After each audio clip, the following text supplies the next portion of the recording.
Получились вот такие ручки на скорую руку. Сейчас обработаем их на гриндере.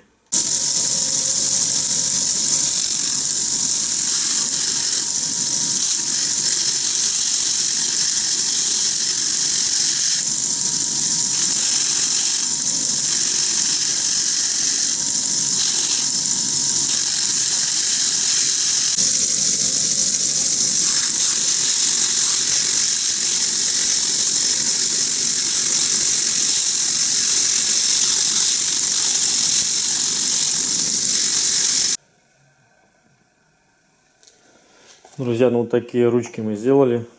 Ручка для пилки. Кстати, удобно. Не скользит. Хорошо держит. Это ручка для напильника, чтобы точить цепь для пилы. Тоже, кстати, удобно.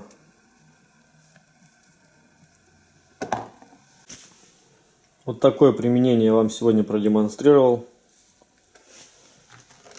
Клеевые стержни есть почти в каждой мастерской. А если нет, то стоит очень дешево. Изготавливается за 10 минут. На этом я заканчиваю. Всем пока. До скорых встреч.